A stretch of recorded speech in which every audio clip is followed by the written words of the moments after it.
നമസ്കാരം.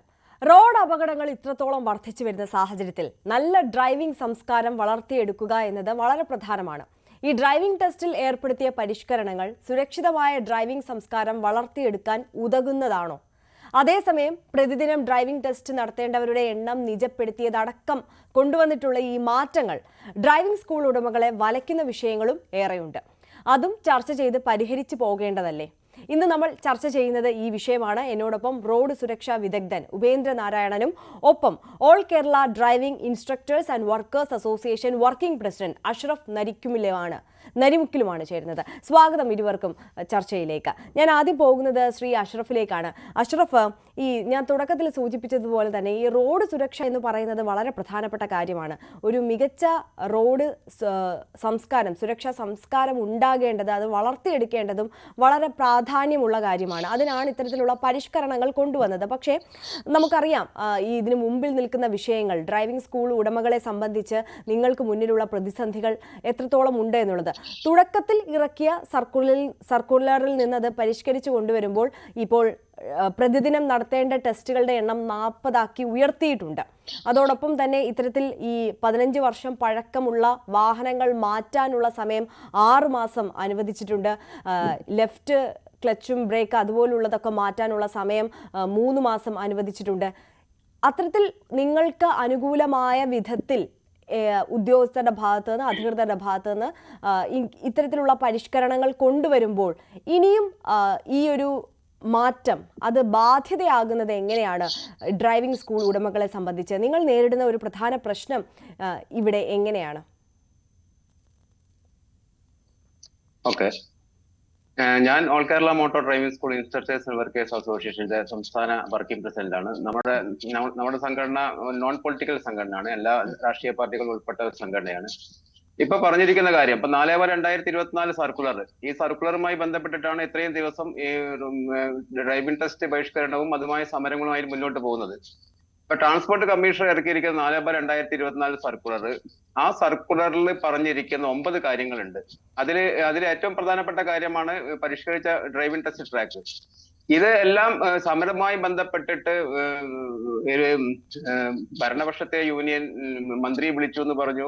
ഞങ്ങൾ സംയുക്ത സമിതിയാണ് സമരം സംഘടിപ്പിച്ചിരിക്കുന്നത്. അവർ മന്ത്രിയെ വിളിച്ചു എന്ന് പറഞ്ഞു. മന്ത്രി അവർ ട്രാൻസ്പോർട്ട് കമ്മീഷൻ അവരുമായി ചർച്ച നടത്തി ഒരു ഭേദഗതി വന്നുകൊണ്ട് ഇപ്പൊ ഒരു ഗവൺമെന്റ് ഓർഡർ വന്നിരിക്കുകയാണ്, പുതിയതായിട്ട് വന്നിരിക്കുന്നത്. പക്ഷെ ഞങ്ങൾക്ക് പറയാനുള്ളത്, 4/2024 സർക്കുലറിനേക്കാളും സങ്കീർണമാണ് ഇപ്പം വന്നിരിക്കുന്ന പുതിയ ഓർഡർ. ഇപ്പം ഗവൺമെന്റ് ഓർഡറുമായി ബന്ധപ്പെട്ട് വന്നിരിക്കുന്നത്. ഈ ഓർഡർ പ്രകാരമാണ് മുന്നോട്ട് പോകുന്നതെങ്കിൽ കേരളത്തിലെ ഡ്രൈവിംഗ് സ്കൂളുകൾ മൊത്തമായി അടച്ചു പൂട്ടേണ്ടി വരും. ഡ്രൈവിംഗ് സ്കൂൾ ഈ മേഖലയിൽ കേരളത്തിൽ തന്നെ ഒഴിവാക്കേണ്ടി വരുന്ന ഒരു സാഹചര്യമാണ് ഈ ഓർഡറിൽ വന്നിരിക്കുന്നത്. ഇതിലെ ഏറ്റവും പ്രധാനപ്പെട്ട കാര്യം എന്ന് പറഞ്ഞാൽ, ഇപ്പം പറഞ്ഞിരിക്കുന്നത് പരിഷ്കരിച്ച ഡ്രൈവിംഗ് ടെസ്റ്റ് ട്രാക്കിന് പകരം റോഡ് ടെസ്റ്റ് ആദ്യം നടത്താം, അതിനുശേഷം നടത്താം. ഓക്കെ, ഇതിൽ ഏറ്റവും പ്രധാനപ്പെട്ട ഒരു കാര്യം എന്ന് പറഞ്ഞാൽ നമ്പർ ഓഫ് കാൻഡിഡേറ്റ്. ഇവിടെ കഴിഞ്ഞ സർക്കുലറിൽ പറഞ്ഞിരിക്കുന്നത് 20 പുതിയ അപേക്ഷകരും 10 ഫെയിൽഡുമായിട്ട് 30 നിജപ്പെടുത്തിയിരുന്നു. അന്ന് ആ സമയത്തും ഉണ്ട് 5 അപേക്ഷകര്, റിസർവേഷൻ കോട്ടയിൽ 5 അപേക്ഷകരുണ്ട്. ഇപ്പൊ പുതിയതായിട്ട് വന്നിരിക്കുന്ന ഓർഡറിൽ 5 അപേക്ഷകരെ മാത്രമേ വർദ്ധിപ്പിച്ചിട്ടുള്ളൂ. 25 എന്നുള്ളത് മാത്രമേ കണ്ടിട്ടുള്ളൂ. മറ്റുള്ള ഫെയിൽഡ് 10ഉം പിന്നെ റിസർവേഷൻ കോട്ടയിൽ 5ഉം എന്നുള്ള രീതിയിൽ 40 പേർക്ക് റിസർവേഷൻ കോട്ടയിലെ ഡേറ്റ് നമുക്ക് എടുക്കാൻ പറ്റില്ല, സ്ലോട്ട് ബുക്ക് ചെയ്യാൻ പറ്റില്ല. അത് അവർക്ക് ഈ പെട്ടെന്ന് പോകുന്ന ആളുകൾക്കുള്ളതാണത്. അപ്പൊ അങ്ങനെ നിൽക്കുന്ന സമയത്ത് ഈ സർക്കുലറിൽ നമ്പർ ഓഫ് കാൻഡിഡേറ്റിന്റെ കാര്യത്തിൽ ഒരു മാറ്റവും വന്നില്ല. 5 ആളെ വന്നിട്ടുള്ളൂ. ഒരു അതോറിറ്റിയിൽ ഇന്ന് കേരളത്തിൽ 86 ഡ്രൈവിംഗ് ടെസ്റ്റ് കേന്ദ്രങ്ങളുണ്ട്. ഈ കേന്ദ്രത്തിൽ ആകെ 6-7 സ്ഥലത്തേ ഉള്ളൂ മോട്ടോർ വാഹന ഡിപ്പാർട്ട്മെന്റ് ഉള്ളത്. ബാക്കിയുള്ള ഡ്രൈവിംഗ് സ്കൂളുകാർ ഒരുക്കിയിരിക്കുന്ന ഗ്രൗണ്ടാണ്. ഇപ്പൊ ഈ ഡ്രൈവിംഗ് ടെസ്റ്റ് നിലവിൽ നടന്നു പോകുന്നത് തന്നെ ഡ്രൈവിംഗ് സ്കൂളുകാർ ഒരുക്കിയിരുന്ന ഗ്രൗണ്ടിലൂടെയാണ് നടന്നു പോകുന്നത്. ഈ ഒരു സാഹചര്യത്തിൽ പുതിയ പരിഷ്കാരമായി വരുമ്പോൾ ഒരു അതോറിറ്റിയിൽ ഇന്നൊരു സബ് ഓഫീസിൽ 2 MBയും ഉള്ള ഒരു സബ് ഓഫീസിൽ 120 പേർക്ക് ടെസ്റ്റ് നടക്കുന്നത്. 120 പേർക്ക് ടെസ്റ്റ് നടക്കുന്ന സമയത്ത് തന്നെ 2 മാസം കഴിഞ്ഞിട്ടൊക്കെയാണ് ഡ്രൈവിംഗ് ടെസ്റ്റിന് ഹാജരാക്കാൻ പറ്റുന്നത്. ഇങ്ങനെയുള്ള സാഹചര്യത്തിൽ ഈ നമ്പർ ഓഫ് 25 ഫ്രഷ് ലൈസൻസും ഇപ്പം കേരളത്തിൽ കെട്ടിക്കിടക്കുന്ന ലക്ഷക്കണക്കിന് ലേണേഴ്സ് ലൈസൻസ് ഉണ്ട്. ഡ്രൈവിംഗ് പരിശീലനം കഴിഞ്ഞ് ഡ്രൈവിംഗ് ലൈസൻസിനായി കാത്തിരിക്കുന്ന ലക്ഷക്കണക്കിന് ലേണേഴ്സ് ലൈസൻസ് ഉണ്ട്. ഇവരൊക്കെ ലൈസൻസ് എടുക്കണമെങ്കിൽ ചുരുങ്ങിയത് ഈ രീതിയിലാണ് പോകുന്നതെങ്കിൽ ഒരു വർഷമെങ്കിലും എടുക്കും. അത് പരിഹരിക്കുക എന്നതാണ് ഏറ്റവും സുപ്രധാനമായ കാര്യം. പിന്നെ പുതിയ ഉത്തരവിൽ പറഞ്ഞിരിക്കുന്ന ഒരു കാര്യമുണ്ട്, ഡ്യുവൽ കൺട്രോൾ ഉള്ള ഒരു ഡ്രൈവിംഗ് സ്കൂൾ തുടങ്ങണമെങ്കിൽ നമുക്കറിയാം, ഡ്രൈവിംഗ് സ്കൂൾ തുടങ്ങണമെങ്കിൽ ആദ്യം ഡ്യുവൽ കൺട്രോൾ RC എൻ്റർ ചെയ്ത് 15,500 രൂപ ഫീസ് അടച്ച് എല്ലാ സജ്ജീകരണങ്ങളും ഒരുക്കി ഇൻസ്പെക്ഷൻ നടന്നിട്ടാണ് ഡ്രൈവിംഗ് സ്കൂൾ പെർമിറ്റ് കിട്ടുന്നത്. ഇപ്പൊ ഡ്യുവൽ കൺട്രോളിൽ RC എൻ്റർ ചെയ്യുന്നത് ഡ്രൈവിംഗ് പരിശീലനത്തിന് വേണ്ടിയിട്ടാണ്. ഇത് ഡ്രൈവിംഗ് ടെസ്റ്റിന് വേണ്ടിയിട്ട് ഡ്യുവൽ കൺട്രോൾ ഒഴിവാക്കണം, ഡ്യുവൽ കൺട്രോൾ ഇല്ലാത്ത വാഹനത്തിൽ ഡ്രൈവിംഗ് ടെസ്റ്റ് നടത്തുള്ളൂ എന്നുള്ളതാണ് പുതിയ ഓർഡറിൽ വന്നിരിക്കുന്നത്. ഇത് എന്തിനു വേണ്ടിയിട്ടാണെന്നുള്ള ഒരു ലക്ഷ്യം, ഈ മേഖല മുഴുവനും വൻകിട കോർപ്പറേറ്റുകൾക്ക് തീരെഴുതി കൊടുക്കാൻ വേണ്ടിയിട്ടാണോ അങ്ങനെ ചിന്തിക്കുന്നതിനപ്പുറം ശ്രീ അഷ്റഫ്, ഇത് മികച്ച ഡ്രൈവേഴ്സിനെ, അതായത് റോഡ് സുരക്ഷ മുൻനിർത്തിയുള്ള ഒരു പരിഷ്കരണം അത്തരത്തിൽ കണ്ടാൽ പോരെ? മികച്ച രീതിയിൽ ഇതിന് ക്വാളിഫൈഡ് ആയിട്ടുള്ള ആളുകൾ മാത്രം ഇനി മുതൽ ലൈസൻസുമായിട്ട് റോഡിലേക്ക് ഇറങ്ങിയാൽ മതി. ആ ഒരു ഉദ്ദേശം കൊണ്ടല്ലേ ഇങ്ങനെ ഒരു പരിഷ്കരണം കൊണ്ടുവന്നത്? അത്തരത്തിൽ നോക്കുമ്പോൾ ഈ മാറ്റങ്ങൾ നല്ലതല്ലേ? കേന്ദ്ര മോട്ടോർ വാഹന നിയമപ്രകാരമാണ് ഇവിടെ ഇന്ത്യൻ ലൈസൻസ് കൊടുക്കുന്നത്. കേരളം ഒരു രാജ്യമല്ല, ഒരു സംസ്ഥാനമാണ്. അതും കൂടി നമ്മൾ കാണണം. ഇത് മറ്റുള്ള സംസ്ഥാനങ്ങളിലുള്ള ഡ്രൈവിംഗ് ടെസ്റ്റ് നടക്കുന്ന അതോറിറ്റിയിലുള്ള മോട്ടോർ വാഹന ഡിപ്പാർട്ട്മെന്റിലെ ആളുകൾ കേരളത്തിലെ ഡ്രൈവിംഗ് ടെസ്റ്റ് കണ്ട് പരിശോധിക്കുന്നുണ്ട്. ഏറ്റവും നല്ല രീതിയിൽ ഡ്രൈവിംഗ് ടെസ്റ്റ് നടക്കുന്ന ഒരു സെന്ററാണ് കേരളം. ഇപ്പൊ നമ്മൾ ഈ കാര്യങ്ങൾ പറയുന്ന സമയത്ത് എല്ലാവരും പറയുന്ന ഒരു കാര്യമുണ്ട്, റോഡ് അപകടങ്ങൾക്ക് നമ്മൾ ഉൾക്കൊള്ളുന്നുണ്ട്. റോഡ് അപകടങ്ങൾ ദിനം പ്രതി 4,200-300 ആളുകൾ മരണപ്പെടുന്നുണ്ട്. ഇതിന് കാരണക്കാർ ഡ്രൈവിംഗ് സ്കൂളുകാരാണോ? റോഡ് അപകടത്തിന് കാരണക്കാര് ഇതിന് ഒരുപാട് ഇപ്പം പുതിയതായിട്ട് ലൈസൻസ് എടുത്ത് വരുന്നതിൽ 5% താഴെ മാത്രമേ റോഡ് അപകടങ്ങൾ ഉണ്ടാക്കുന്നുള്ളൂ. ഇവിടെ ഒരുപാട് എക്സ്പീരിയൻസ് ഉള്ള ആളുടെ നിന്നാണ് അപകടങ്ങൾ ഉണ്ടാകുന്നത്. അപകടങ്ങൾക്ക് കാരണങ്ങൾ റോഡിന്റെ ശോചനാവസ്ഥയും റോഡിന്റെ പരിധികളും വാഹനത്തിന്റെ പെരുപ്പവും ഒരുപാട് കാര്യങ്ങളുണ്ട്. അതിൽ ചെറിയൊരു പെർസെന്റേജ് മാത്രമേ ഉള്ളൂ പുതിയതായി വരുന്ന ഡ്രൈവിംഗ് ലൈസൻസ് എടുക്കുന്നത്. റോഡ് അപകടങ്ങൾ, റോഡ് സേഫ്റ്റി, ഈ കാര്യങ്ങളൊക്കെ ഉൾക്കൊണ്ടുകൊണ്ട് തന്നെയാണ് നമ്മൾ മുന്നോട്ട് പോകുന്നത്. ഇവിടെ കേരളത്തിൽ കൊടുക്കുന്ന ലൈസൻസ് ഇത്തരത്തിലുള്ള കാര്യങ്ങൾ തന്നെയാണ്. ഇപ്പം ഞാൻ പറയുന്ന ഒരു കാര്യം എന്ന് പറഞ്ഞാൽ, റോഡ് അപകടങ്ങൾ കുറയ്ക്കുന്നതിന് വേണ്ടിയിട്ട്, അപകടങ്ങൾ വളരെ സുരക്ഷിതമായിട്ടുള്ള ഒരു ലൈസൻസ് കരസ്ഥമാക്കുന്നതിന് വേണ്ടിയിട്ടാണ് ഇത്രയും കാര്യങ്ങൾ ചെയ്തെങ്കിൽ അതിനുള്ള പരിഷ്കാരങ്ങൾ സംവിധാനങ്ങൾ സർക്കാർ ഒരുക്കണം. ഇവിടെ ഇത്രയും അപേക്ഷകർ പെൻഡിങ് കിടക്കുമ്പോൾ 30 പേർക്ക് ലൈസൻസ് കൊടുക്കുകയുള്ളൂ എന്ന് പറയുമ്പോൾ, ഇന്നൊരു ചാനലിൽ ഒരു റിപ്പോർട്ട് വന്നിട്ടുണ്ട്, അന്യ സംസ്ഥാനങ്ങളിൽ പോയാൽ പണം മുടക്കി കഴിഞ്ഞാൽ ലൈസൻസ് കിട്ടും. ആ ലൈസൻസ് ഇവിടെ നമുക്ക് കേരളത്തിലെ സാരഥിയില് പരിവാഹനിൽ എൻട്രി ചെയ്ത് കഴിഞ്ഞാൽ കേരളത്തിലെ ലൈസൻസ് ആയി മാറും. അത് അത്തരത്തിലുള്ള ലൈസൻസ് പല സംസ്ഥാനങ്ങളിലും കൊടുക്കുമ്പോൾ അവിടെ നിന്ന് ലൈസൻസ് എടുത്ത് വന്ന് ഇവിടെ റോഡ് അപകടങ്ങൾ കൂടുതലായി സൃഷ്ടിക്കുകയല്ലേ വരിക ഇത്തരം നടപടികൾ കൊണ്ട്. തീർച്ചയായും ഞാൻ താങ്കളിലേക്ക് മടങ്ങി വരാം. ശ്രീ ഉപേന്ദ്ര നാരായണൻ കൂടി നമുക്കൊപ്പം ചേരുകയാണ്. ശ്രീ ഉപേന്ദ്ര നാരായണൻ, ഈ റോഡ് സുരക്ഷ മുൻനിർത്തിയാണ് പുതിയ മാർഗനിർദ്ദേശങ്ങൾ വന്നിട്ടുള്ളത്, മാനദണ്ഡങ്ങൾ മാറ്റിയിട്ടുള്ളത് എന്ന് നമുക്കറിയാവുന്ന കാര്യമാണ്. ഈ മികച്ച റോഡ് സുരക്ഷ ഉറപ്പാക്കാനും നല്ല ഡ്രൈവിംഗ് സംസ്കാരം കൊണ്ടുവരാനും ഈ പരിഷ്കരണം കൊണ്ട് സാധിക്കുമോ? താങ്കൾക്ക് എന്താണ് തോന്നുന്നത്? ഇത് തീർച്ചയായിട്ടും സർക്കാരിന്റെ ഉത്തരവാദിത്തമാണ്. കാര്യം ഓൾ ഇന്ത്യ തലത്തില് ഒരു കൊല്ലം 1,55,000 പേര് മരിക്കുകയാണ്. നമ്മുടെ GDP-യുടെ 5% റോഡ് അപകടങ്ങൾ മൂലം നഷ്ടപ്പെടുന്നത്. കൂടാതെ നമുക്കറിയാം, നമ്മുടെ സുഹൃത്തുക്കളുടെ കുടുംബങ്ങളിലെല്ലാം യുവാക്കള് വാഹനം ഇടിച്ച് മരിച്ച സ്ഥിതി കേരളത്തിലുണ്ട്. ഇന്ത്യയിലാണ് ഏറ്റവും കൂടുതൽ റോഡ് അപകടങ്ങൾ ഉണ്ടാകുന്നതെങ്കിൽ ഇന്ത്യക്കകത്ത് കേരളത്തിലാണ് റോഡ് അപകടങ്ങൾ വളരെ കൂടുതലായത്. അതിന്റെ പ്രധാനപ്പെട്ട വിഷയം എന്ന് പറയുന്നത് നമ്മുടെ സ്റ്റേറ്റ് ക്രൈം റെക്കോർഡ്സ് ബ്യൂറോ പോലീസിന്റെ അതിനകത്ത് എഴുതി കാണിക്കപ്പെടുന്നത്, റെക്കോർഡ് ചെയ്തേക്കുന്നത് 82% റോഡ് അപകടങ്ങളുടെയും കാര്യം ഡ്രൈവറുടെ പിഴവ് ആണെന്നാണ്. ആ ഡ്രൈവിംഗ് എറേഴ്സ് കറക്റ്റ് ചെയ്യേണ്ട സ്ഥലമാണ് ഡ്രൈവിംഗ് സ്കൂളുകൾ. അല്ലാതെ നമുക്ക് ഈ ബിരിയാണി ഉണ്ടാക്കുന്ന മാതിരി ഇന്ന് പെട്ടെന്ന് ഇപ്പൊ ഉണ്ടാക്കുന്ന ഒരു സാധനമല്ല ഡ്രൈവിംഗ് ലൈസൻസ്. അതിന് മറ്റ് രാജ്യങ്ങൾ, കാര്യം ഇപ്പൊ നമ്മുടെ രാജ്യത്ത് ഏറ്റവും ലോകത്തെ ആദ്യത്തെ മോഡേൺ വാഹനം ഇറങ്ങുന്ന ഒരു രാജ്യം ഇന്ത്യയാണ്. അതിന്റെ പിന്നിൽ വണ്ടി ഓടിക്കുന്ന ആളിനും ആ ആഗോള നിലവാരം വേണം. നമ്മുടെ റോഡുകളെല്ലാം തന്നെ 4 വരി പാത 6 വരി പാത ആയിക്കൊണ്ടിരിക്കുകയാണ്. അപ്പോൾ ഡ്രൈവർ എന്ന് പറയുന്ന വ്യക്തിക്ക് മികച്ച പരിശീലനത്തിലൂടെ മാത്രമാണ് ഒരു പെർഫെക്റ്റ് ഡ്രൈവർ ആകാൻ പറ്റുള്ളൂ. ഇപ്പൊ നമ്മളുടെ ആൾക്കാരെല്ലാം ഗൾഫിൽ പോകുന്നുണ്ട്. ഇപ്പോ ഞാൻ 73-ൽ ഡ്രൈവിംഗ് ലൈസൻസ് എടുത്ത ആള് 75-ൽ ഗൾഫിൽ ചെന്നപ്പോൾ ഈ ഇന്ത്യൻ ലൈസൻസ് കാണിച്ച അന്ന് ഒമാനി ഡ്രൈവിംഗ് ലൈസൻസ് കിട്ടുമായിരുന്നു. അത് മാറി. എന്തെന്ന് വെച്ച് കഴിഞ്ഞാൽ ഇവിടുന്ന് ധാരാളം ഫേക്ക് ലൈസൻസ് കൊണ്ടുപോയിട്ട് അവിടെ ലൈസൻസ് എടുത്ത് അപകടങ്ങൾ ഉണ്ടാക്കി എല്ലായിടത്തും ബുദ്ധിമുട്ടുണ്ടാക്കിയപ്പോഴാണ് പിന്നെ അവിടുത്തെ ടെസ്റ്റ് എഴുതണം. അവിടുത്തെ ടെസ്റ്റ് എന്താണെന്ന് ഈ ഡ്രൈവിംഗ് സ്കൂൾ മുതലാളിമാർക്ക് അറിയായിരിക്കുമല്ലോ. അപ്പൊ ഡ്രൈവിംഗ് മെച്ചപ്പെട്ടതാണെങ്കിൽ അപകടങ്ങൾ കുറയും. കാര്യം നമുക്ക് വേണ്ടത് റെസ്പോൺസിബിൾ ഡ്രൈവേഴ്സ് ആണ്. റോഡിലെ മാർക്കിംഗ് നമ്മുടെ ഈ ഡ്രൈവിംഗ് സ്കൂളിലെ ഉദ്യോഗസ്ഥന്മാർ അല്ലെങ്കിൽ പഠിപ്പിക്കുന്ന ആശാന്മാർ പഠിക്കണം. അവര് വിദ്യാർത്ഥികളെ പഠിപ്പിക്കണം. നമുക്ക് മികച്ച ഒരു ഡ്രൈവിംഗ് സംസ്കാരം ഇല്ല എങ്കിൽ റോഡ് അപകടങ്ങൾ കുത്തനെ കൂടും. അത് കേരളത്തിനെ പ്രതികൂലമായിട്ട് ബാധിക്കുന്ന ഒന്നായതുകൊണ്ടാണ് ദേശീയ തലത്തിൽ ഇത് ഇംപ്ലിമെന്റ് ചെയ്യാനായിട്ട് ഗവൺമെന്റ് ശ്രമിക്കുമ്പോൾ കേരള ഗവൺമെന്റിന് പിന്നോട്ട് പോകാൻ പറ്റില്ല. നമ്മളത് മനസ്സിലാക്കണം. അതിന് എല്ലാവരും സഹകരിച്ചിട്ട് നമ്മളുടെ യുവാക്കളുടെ ജീവൻ രക്ഷിക്കണം. അവരുടെ റോഡിലെ കോപ്രായങ്ങൾ നമ്മൾ നിർത്തണം. ഇതിനെല്ലാം ഉള്ള ഒരു പരിശീലന കളരിയാണ് ഡ്രൈവിംഗ് സ്കൂൾ. പക്ഷേ ഞാനൊരു സംശയം ചോദിക്കട്ടെ ശ്രീ ഉപേന്ദ്ര നാരായണൻ, നമ്മൾ ഈ റെസ്പോൺസിബിലിറ്റിയെ കുറിച്ച് പറയുമ്പോൾ അത് ഓരോ പൗരനും സ്വയം തോന്നേണ്ട ഒരു കാര്യമല്ലേ? ഈ ഡ്രൈവിംഗ് സ്കൂളിൽ നിന്ന് ഈ നിയമങ്ങളും വണ്ടി എങ്ങനെ ഓടിക്കണം എന്നുള്ള കാര്യങ്ങളും പാർക്ക് ചെയ്യേണ്ട കാര്യങ്ങളും റിവേഴ്സ് ചെയ്യേണ്ട കാര്യങ്ങളും ഒക്കെ എല്ലാവരും പഠിച്ച് ലൈസൻസ് നേടി തന്നെയാണ് ഇറങ്ങുന്നത്. പക്ഷെ റോഡിലേക്ക് എത്തുമ്പോൾ ഈ നിയമങ്ങളൊന്നും പാലിക്കപ്പെടുന്നില്ല എന്നുള്ളതല്ലേ ഇത്തരത്തിലുള്ള അപകടങ്ങളെ ക്ഷണിച്ചു വരുത്തുന്നത്? ഈ നിയമങ്ങൾ അറിയില്ല, അല്ലെങ്കിൽ എങ്ങനെ വാഹനം ഓടിക്കണം, എങ്ങനെയാണ് സൈഡ് കൊടുക്കേണ്ടത്, ഓവർടേക്ക് ചെയ്യേണ്ടത് എന്നതടക്കമുള്ള കാര്യങ്ങൾ അറിയാഞ്ഞിട്ടല്ലോ, ആ റെസ്പോൺസിബിലിറ്റി ഇല്ലാഞ്ഞിട്ടല്ലേ? അപ്പോൾ അങ്ങനെയാണെങ്കിൽ നമുക്ക് ഈ ഡ്രൈവിംഗ് സ്കൂളിൽ നിന്ന് കൃത്യമായി പഠിപ്പിച്ചിറക്കണം എന്നുള്ള തരത്തിലേക്ക് എങ്ങനെ പറയാൻ കഴിയും? താങ്കൾ ചോദിച്ചൊരു നല്ലൊരു ചോദ്യമാണ്. കാരണം ഡ്രൈവിംഗ് പരിശീലനം എന്ന് പറയുന്നത് ഇപ്പോ US ആണെങ്കിൽ 10th പാസ്സാകുന്ന ഒരു കുട്ടിക്ക് റോഡ് സേഫ്റ്റിയെ പറ്റിയുള്ള ബോധവൽക്കരണം സ്കൂളുകളിൽ നടക്കുന്നുണ്ട്. അപ്പൊ അവർക്ക് അവിടെ ലേണേഴ്സ് ലൈസൻസ് വേണ്ട. 12th പാസ്സാകുമ്പോഴേക്കും ആ കുട്ടിക്ക് ലേണർ ലൈസൻസ് ഇല്ലാതെ ഡയറക്റ്റ് ഡ്രൈവിംഗ് ടെസ്റ്റിന് പോകാം, അപ്പൊ പാസ്സാകാം. പിന്നെ മറ്റ് രാജ്യങ്ങൾ ഇപ്പൊ ഫ്രാൻസ് ആയാലും UK ആയാലും ജർമ്മനി ആയാലും അവിടെ എല്ലാം തന്നെ ഒരു ലേണേഴ്സ് ഹാൻഡ് ബുക്ക് ഉണ്ട്. 600 പേജുള്ള ഹാൻഡ് ബുക്ക് ആയിരുന്നു നേരത്തെ. ഇപ്പൊ എല്ലാം ഓൺലൈനിലാണ്.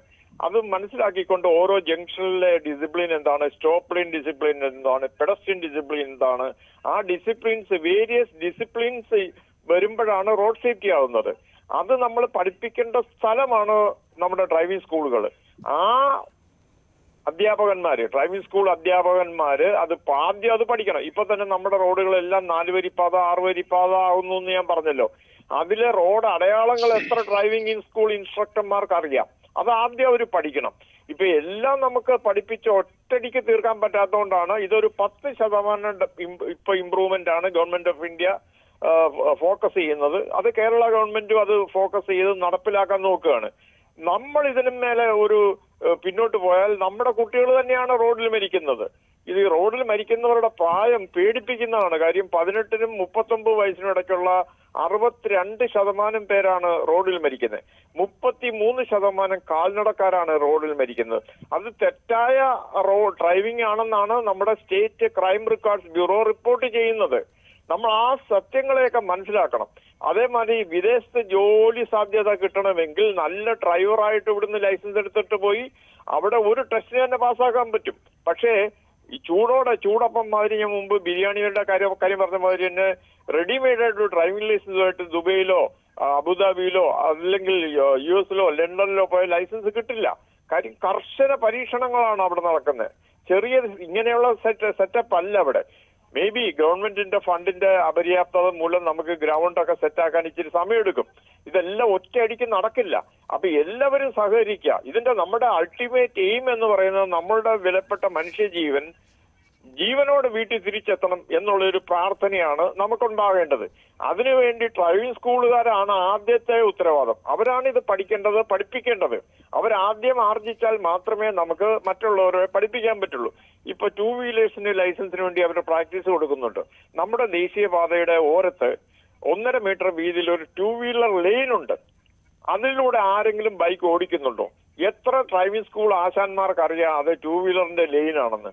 അങ്ങനെ അടിസ്ഥാനപരമായിട്ട് നമുക്ക് ഒരുപാട് കാര്യങ്ങൾ ചെയ്യാനുണ്ട്. അപ്പൊ ആ കാര്യങ്ങൾ നമ്മൾ മനസ്സിലാക്കുക. മറിച്ച് നിലവിലുള്ള സിസ്റ്റത്തിനെ തകരാറാക്കാൻ പറ്റും. അതുമൂലം വിദേശത്തെ ജോലി കിട്ടേണ്ട പലർക്കും ആ ജോലി നഷ്ടപ്പെടും. കാര്യം ഇന്ത്യയിൽ നിന്ന് വരുന്ന ഡ്രൈവർമാർ മികച്ച ഡ്രൈവർമാരാണ് എന്ന് ഒരു പേര് നമുക്ക് ഉണ്ടാക്കിയെടുത്താൽ മാത്രമേ വിദേശത്ത് ജോലി കിട്ടുള്ളൂ.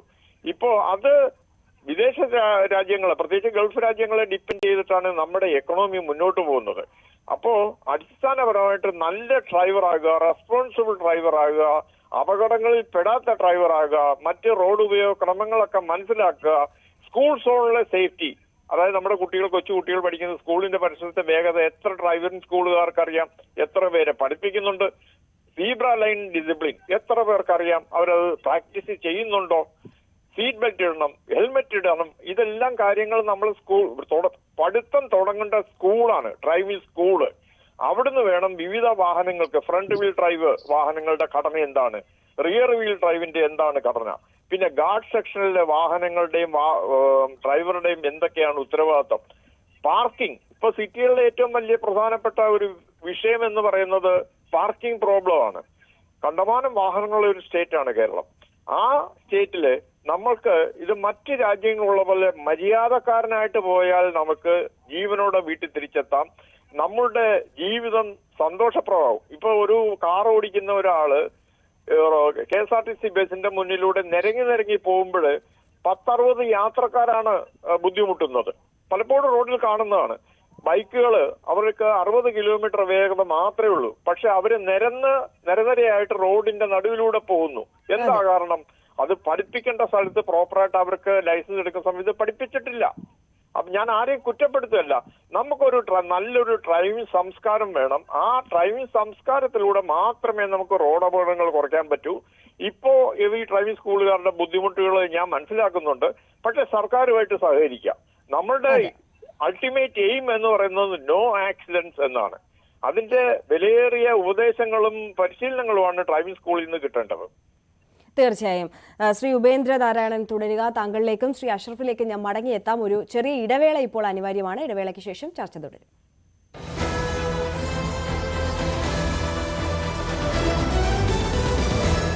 അക്ഷയ തൃതീയ നാൾ ആഘോഷം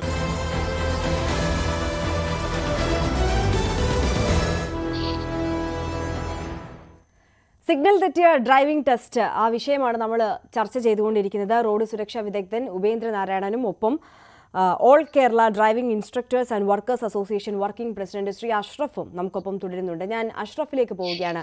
അഷ്റഫ്, ഇപ്പോൾ നേരത്തെ ഉപേന്ദ്ര നാരായണൻ സൂചിപ്പിച്ചതുപോലെ തന്നെ നോ ആക്സിഡൻറ്റ്സ് അത് തന്നെയാണല്ലോ നമ്മുടെ എയിം. അതിനപ്പുറം മറ്റൊന്നും ഉദ്ദേശിച്ചുകൊണ്ട് കൊണ്ടുവന്നിട്ടുള്ള പരിഷ്കാരങ്ങളല്ല ഇത്. ഇപ്പോൾ നല്ല മാറ്റങ്ങൾ അത് നന്മയ്ക്ക് വേണ്ടിയാകുമ്പോൾ അത് അനിവാര്യമാണ്. അതിനോട് എല്ലാവരും സഹകരിക്കുകയല്ലേ വേണ്ടത്. ഇപ്പോൾ ഈ ഒരു വിഷയം ഉന്നയിച്ച ഹൈക്കോടതിയെ സമീപിച്ചപ്പോഴും ഈ ഹർജി തള്ളിക്കൊണ്ട് കോടതി പറഞ്ഞതും ഇതേ വിഷയം തന്നെയല്ലേ, സുരക്ഷയ്ക്കാണ് പ്രാമുഖ്യം നൽകേണ്ടത്. അപ്പോൾ പിന്നെ എല്ലാവരും ഈ പുതിയ പരിഷ്കാരത്തോട് സഹകരിക്കുകയല്ലേ വേണ്ടത്. ഈ സഹകരിക്കുന്നതിൽ നിന്ന് നിങ്ങളെ പിന്നോട്ട് വലിപ്പിക്കുന്ന കാര്യം എന്താണ്? എന്താവശ്യമാണ് ഇനി സർക്കാരിനോട് മുന്നോട്ട് വെക്കുന്നത്? ഞാനിതിന് മറുപടി പറയുന്നതിന് മുമ്പ് ഉപേന്ദ്ര സാർ പറഞ്ഞ കുറച്ച് കാര്യത്തെ കുറിച്ച് എനിക്ക് പറയാനുണ്ട്. ഇപ്പൊ സാറ് പറഞ്ഞ് ബിരിയാണി വെക്കുകയാണ്. ശരിയാണ് സാറേ, ഞങ്ങൾ ബിരിയാണിയാണ് വെക്കുന്നത്. പക്ഷെ അത് ഇൻസ്റ്റന്റ് ബിരിയാണി അല്ല, ദം ബിരിയാണി ഞങ്ങൾ വെക്കുന്നത്. ഒരുപാട് സമയം എടുത്തിട്ടുള്ള ബിരിയാണി ഞങ്ങൾ വെക്കുന്നത്. ഇപ്പൊ ബിരിയാണി വെക്കുന്നത് പോലെ ലൈസൻസ് കൊടുക്കുന്നത്. ഇവിടെ റോഡ് അപകടങ്ങൾക്ക് കാരണം ഡ്രൈവിംഗ് സ്കൂളുകാരാണ്. ഇപ്പൊ 4300 ആളുകൾ ഒരു വർഷം കേരളത്തിൽ മരിക്കുമ്പോൾ ലക്ഷക്കണക്കിന് ആളുകൾ ഇന്ത്യയിൽ മരിക്കുന്നതിൽ മുഖ്യ കാരണക്കാർ ഡ്രൈവിംഗ് സ്കൂളുകാരാണ്. സാറ് പറഞ്ഞ രീതിയിലാണെന്നെങ്കിൽ അതാണ്, ഡ്രൈവിംഗ് സ്കൂളുകാരാണ്. ഇവിടെ ഡ്രൈവിംഗ് സ്കൂളിൽ പരിശീലിക്കുന്നത് ഞങ്ങള് ഒരു 30 മണിക്കൂർ 40 മണിക്കൂർ 50 മണിക്കൂർ അവരെ പരിശീലിപ്പിക്കുന്ന വാഹനം എങ്ങനെ റോഡിൽ ഇറക്കുക എന്നതിനെ കുറിച്ചിട്ടാണ്. എല്ലാ കാര്യങ്ങളും പണ്ട് സാറ് പറഞ്ഞ പോലെയുള്ള ഡ്രൈവിംഗ് സ്കൂളൊന്നുമല്ല ഇപ്പൊ ഉള്ളത്. ഇപ്പൊ ഉള്ള ഡ്രൈവിംഗ് സ്കൂൾ എന്ന് പറഞ്ഞാൽ അത്യാധുനിക രീതിയിലാണ് ഡ്രൈവിംഗ് സ്കൂൾ ഉള്ളത്. ഞങ്ങൾ ലെക്ചറിംഗ് ഹാൾ ഉണ്ട്, ഡെമോൺസ്ട്രേഷൻ ഹാൾ ഉണ്ട്, എല്ലാ രീതിയിലും നല്ല പുതിയ വാഹനങ്ങളുണ്ട്. എല്ലാ രീതിയിലും അത്യാധുനിക രീതിയിലാണ് ഡ്രൈവിംഗ് പരിശീലിപ്പിക്കുന്നത്. റോഡ് സേഫ്റ്റിയുടെ കാര്യങ്ങൾ ഞങ്ങൾ റോഡ് സേഫ്റ്റി ക്ലാസ് എടുക്കാറുണ്ട് സാറ് മനസ്സിലാക്കണം. ഞങ്ങൾ റോഡ് സേഫ്റ്റി ക്ലാസ് എടുക്കാറുണ്ട്, ജനങ്ങൾക്ക് ബോധവൽക്കരണം നടത്താറുണ്ട്, തെരുവുകളിൽ റോഡ് സുരക്ഷാ ക്ലാസുകൾ സംഘടിപ്പിക്കാറുണ്ട്. ഇതെല്ലാം ചെയ്യുന്നുണ്ട്. നിങ്ങൾ പഴയ രീതിയിലുള്ള ആശാമാരുടെ രീതിയിൽ കാണുന്ന രീതിയിൽ ഡ്രൈവിംഗ് സ്കൂൾ അല്ല ഇന്ന് കേരളത്തിൽ പ്രവർത്തിക്കുന്നത് എന്നും കൂടി സാറ് മനസ്സിലാക്കണം. മറ്റൊരു കാര്യം എന്ന് പറഞ്ഞാൽ മറ്റ് വിദേശ രാജ്യത്തെയാണ് കമ്പയർ ചെയ്യുന്നത്. USA-ലും ഫ്രാൻസിലുമുള്ള കാര്യങ്ങളാണ് കമ്പയർ ചെയ്യുന്നത്. നമ്മുടെ റോഡിന്റെ അവസ്ഥ ഒന്ന് മനസ്സിലാക്കൂ. എന്താ റോഡിന്റെ അവസ്ഥ? ഇപ്പൊ മോട്ടോർ സൈക്കിൾ പോകാൻ പ്രത്യേക ട്രാക്ക് വേണമെന്ന് പറഞ്ഞു. ഇവിടെ ആൾക്ക് നടക്കാൻ പോലും പാടില്ല സാർ. ഞങ്ങൾക്ക് നമ്മുടെ റോഡിന്റെ അവസ്ഥ അവസ്ഥ. ഒരു റോഡിലൂടെ പോകുമ്പോൾ എന്തൊക്കെയാണ് വരുന്നത്? ഓട്ടോറിക്ഷ, കാറ്, സ്കൂട്ടർ, നടക്കാര്, സൈക്കിള്, ഇതെല്ലാം കൂടിയിട്ട് ചെറിയ റോഡിൽ ഒതുങ്ങിയിട്ടാ പോകുന്നത്. ഇതിനെല്ലാം കാരണക്കാര്, ഇതിന്റെയൊക്കെ കാരണങ്ങൾ മനസ്സിലാക്കുക. ഡ്രൈവിംഗ് ലൈസൻസ് എടുക്കുന്നതുമായി ബന്ധപ്പെട്ടിട്ടുള്ള കാരണങ്ങളല്ല ഇതൊന്നും എന്നുള്ളത് എല്ലാവരും മനസ്സിലാക്കുക. ഇവിടെ എന്ത് പറഞ്ഞാലും ആക്സിഡന്റ് ഉണ്ടാക്കുന്നതിന് മുഖ്യ കാരണക്കാർ ഡ്രൈവിംഗ് സ്കൂളുകാരാണ്. എനിക്ക് നിങ്ങളോട് ചോദിക്കാനുള്ള ഒരു കാര്യമുണ്ട്. ഇവിടെ ലൈസൻസ് കൊടുക്കുന്ന ഡ്രൈവിംഗ് സ്കൂളുകാരാണോ? ഇവിടെ ലൈസൻസ് കൊടുക്കുന്ന ഡ്രൈവിംഗ് സ്കൂളർ അല്ല, മോട്ടോർ വെഹിക്കിൾ ഡിപ്പാർട്ട്മെന്റ് ആണ് ലൈസൻസ് കൊടുക്കുന്നത്. ഞങ്ങൾ പരിശീലനം നടത്തി, പരിശീലനം കഴിഞ്ഞ് അവരെ ടെസ്റ്റിന് ഹാജരാക്കി, ആ ടെസ്റ്റ് അവരെ കണ്ടക്ട് ചെയ്ത് അത് പരിശോധിച്ച് അത് അവർക്ക് സാറ്റിസ്ഫൈഡ് ആയി കഴിഞ്ഞാൽ മാത്രമേ ലൈസൻസ് കൊടുക്കുന്നുള്ളൂ. ലൈസൻസ് കൊടുക്കാനുള്ള അധികാരം ഡ്രൈവിംഗ് സ്കൂളുകാർക്കില്ല. അവർക്ക് പരിശീലിപ്പിക്കാന്നുള്ളൂ. ഞങ്ങൾ പരിശീലിപ്പിക്കാൻ തയ്യാറാണ്. പിന്നെ ഈ പറഞ്ഞ കാര്യങ്ങൾ, ഈ റോഡ് സേഫ്റ്റിയുടെ കാര്യങ്ങൾ, ഏതെങ്കിലും കാര്യങ്ങൾ ഇപ്പം റോഡിൽ തന്നെ ചെയ്യേണ്ട കാര്യങ്ങളുണ്ട്. 20 കാര്യങ്ങൾ റോഡിൽ ചെയ്തിട്ടാണ് ഡ്രൈവിംഗ് ടെസ്റ്റ് നടത്തി പാസ്സാകുന്നത്. അപ്പൊ നമുക്ക് ഈ പറയുന്ന ഇത്രയും ജനസാധ്യതയുള്ള സ്ഥലത്ത് ഈ ഡ്രൈവിംഗ് നല്ല രീതിയിൽ, ഇപ്പൊ കേരളത്തിലല്ല, ഇന്ത്യയിലുള്ള ഉടനീളം ഡ്രൈവർമാരും ഇതുപോലെ ഡ്രൈവിംഗ് സ്കൂൾ ആളുകൾ പരിശീലിപ്പിച്ചെടുത്ത ഡ്രൈവർമാരാണ് ഇവിടെ ഉള്ളത്. അത് എല്ലാവർക്കും അറിയാവുന്ന കാര്യമല്ലേ. ഇപ്പൊ 82% അപകടങ്ങൾ ഡ്രൈവറുടെ അശ്രദ്ധയാണ് ഉള്ളത്. ഇത് ഡ്രൈവിംഗ് പരിശീലനത്തിന്റെ കുറവാണോ? ഇപ്പൊ നിങ്ങൾ ഓടിക്കുന്ന വാഹനം, ഇന്ന് ആക്സിഡന്റ് ഉണ്ടാക്കുന്ന ഒരു വാഹനം എടുത്തിട്ട് ആ ഡ്രൈവറോട് ഓടിക്കാൻ പറയും. നിങ്ങൾ ഏത് രീതിയിൽ പറഞ്ഞാലും അവർ ഓടിക്കും. അവരുടെ അശ്രദ്ധയ്ക്ക് കാരണം പല കാര്യങ്ങളും ഉണ്ട്. മദ്യപാനമുണ്ട്, ലഹരിയുണ്ട്, വാഹനത്തിന്റെ പെരുപ്പമുണ്ട്, രാത്രി ഉറങ്ങിപ്പോകുന്നുണ്ട്, അങ്ങനെ പല കാരണങ്ങളുണ്ട്. അതിൽ വളരെ ചെറിയൊരു ശതമാനം മാത്രമേ ഉള്ളൂ പുതിയ ലൈസൻസ് എടുക്കുന്ന ആളുകൾ എന്നുള്ളത് മനസ്സിലാക്കുക. ഇത് എല്ലാം അടിച്ചേൽപ്പിച്ച് റോഡപകടങ്ങൾക്ക് കേരളത്തിലെ, ഇന്ത്യയിലെ ജനങ്ങൾ മുഴുവൻ മരണപ്പെടുന്ന ഡ്രൈവിംഗ് സ്കൂളുകാരാണെന്ന് അടിച്ച് ശരി അഷ്റഫ്, ഞാൻ ചോദിച്ച ചോദ്യത്തിലേക്ക് തന്നെ വരാം. എന്ത് മാറ്റമാണ് ഇനി പ്രതീക്ഷിക്കുന്നത്? സർക്കാരിന്റെ ഭാഗത്തു നിന്നുള്ള സഹായം എങ്ങനെയാണ് പ്രതീക്ഷിക്കുന്നത്? ഓക്കെ, റോഡ് സേഫ്റ്റിയുടെ കാര്യത്തിൽ മുൻപന്തിയിൽ നിന്നുകൊണ്ട് പ്രവർത്തിക്കാൻ ഞങ്ങൾ തയ്യാറാണ്. റോഡ് സേഫ്റ്റി കൗൺസിലിൽ ഞങ്ങളെ മെമ്പറാക്കൂ. ഞങ്ങൾ അതിൽ ഏത് ക്ലാസ് എടുക്കാനും തയ്യാറാണ്. നിങ്ങൾ നല്ല നല്ല ക്ലാസ് എടുക്കുന്ന ഇൻസ്ട്രക്ടർമാരും അധ്യാപകരും നമ്മളെ കൂടെ ഉണ്ട്, ഡ്രൈവിംഗ് സ്കൂളുകാരുടെ കൂടെ ഉണ്ട്. ഇവിടെ നമ്മൾ പറയുന്ന ഒരു കാര്യമുണ്ട്. ഞങ്ങള് ഇത്രയും പണം മുടക്കിയിട്ട്, ഇപ്പൊ പഴയ രീതിയിലല്ല ഡ്രൈവിംഗ് സ്കൂള്, ലക്ഷങ്ങൾ മുടക്കി കഴിഞ്ഞാൽ ഡ്രൈവിംഗ് സ്കൂള് നമുക്ക് പെർമിറ്റ് കിട്ടുള്ളൂ. പണ്ടത്തെ പോലെ പെട്ടിപ്പീടിയിലല്ല ഇപ്പൊ നിൽക്കുന്ന ഡ്രൈവിംഗ് സ്കൂള്. അപ്പൊ ഇത്രയും പണം മുടക്കി ഡ്രൈവിംഗ് പരിശീലനം നടത്തി ഒരു അതോറിറ്റിയിൽ, ഒരു യൂണിറ്റിൽ തന്നെ 70-80 ഡ്രൈവിംഗ് സ്കൂളുകാരുണ്ട്.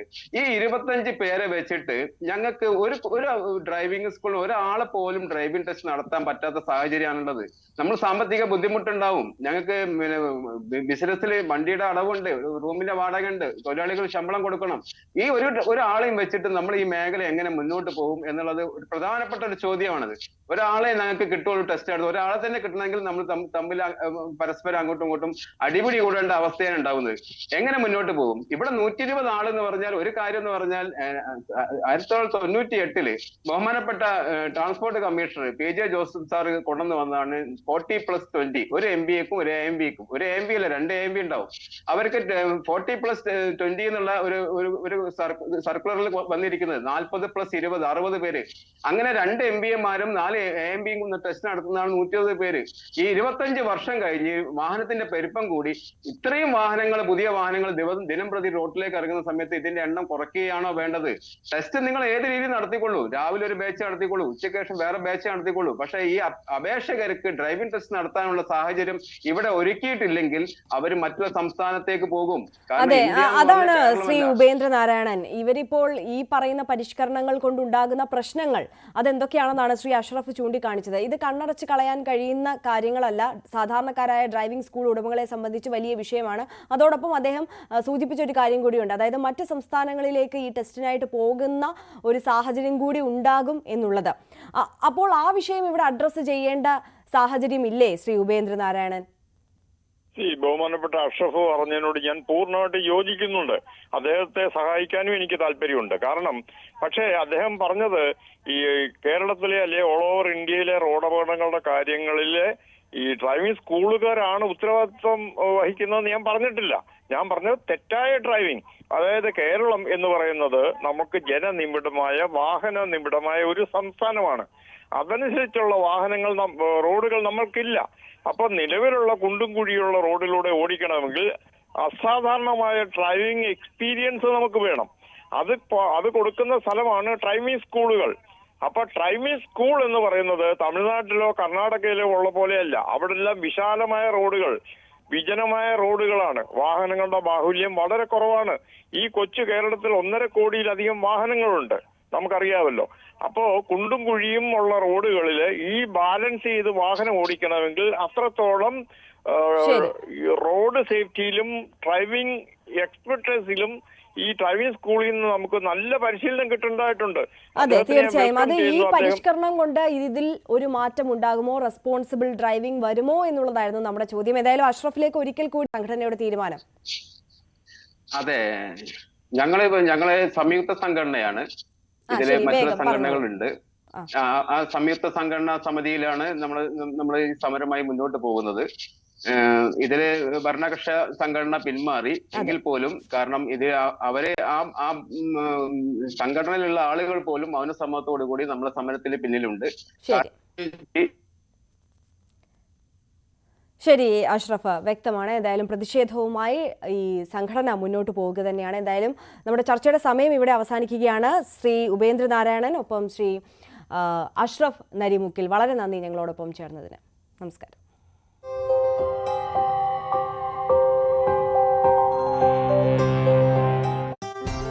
സമർപ്പിച്ചു.